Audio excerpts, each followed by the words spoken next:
कराची के ताजिर के घर 13 करोड़ रुपए की वारदात करने वाले टिकटॉकर बहन भाई समेत 4 मुल्जिमान पुलिस ने गिरफ्तार कर लिए हैं। मुकदमा मोहम्मद सालिक की मदियत में थाना फिरोज़ाबाद ज़िला ईस्ट कराची में दर्ज किया गया था।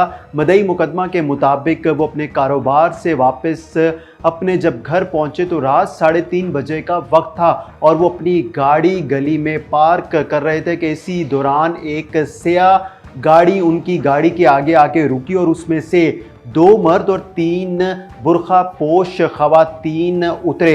दोनों मर्दों ने मोहम्मद सालिक के ऊपर असला तान दिया और कहा कि अपने घर का दरवाज़ा खुलवाओ। मोहम्मद सालिक ने बेल दी तो घर से आवाज़ आई, कौन? मोहम्मद सालिक ने कहा कि दरवाज़ा खोलो।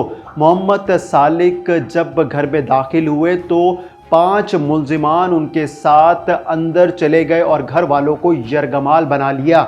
यरगमाल बनाने के बाद घर की तलाशी लेना शुरू कर दी। मोहम्मद सालिक से पूछते रहे कि अलमारियां कहाँ हैं और चाबियां कहाँ हैं। मोहम्मद सालिक को मुल्जिमान उनके कमरे में लेकर गए और वहां पर अलमारियों में पड़ा 13 करोड़ रुपए कैश कमरे में पड़े बैगों में भरा और उसके बाद कीमती घड़ियां, perfumes imported, mobile phones, laptop और कीमती सामान लेकर वहां से फरार हो गए। मदई मुकदमा का बताना है कि मुल्जिमान में से एक मुल्जिम ने FIA से मिलती जुलती यूनिफॉर्म भी पहनी हुई थी और जिसके यूनिफॉर्म के ऊपर बैज भी लगा हुआ था। मुल्जिमान ने असास इदारे का नाम और यूनिफॉर्म इस्तेमाल करते हुए हमारे साथ वारदात की, जिसका मुकदमा पुलिस ने दर्ज किया और मुल्जिमान की गिरफ्तारी के लिए छापे मारना शुरू किए। थाना फिरोज़ाबाद पुलिस का बताना है कि 4 मुल्जिमान को गिरफ्तार किया है, जिसमें टिकटॉकर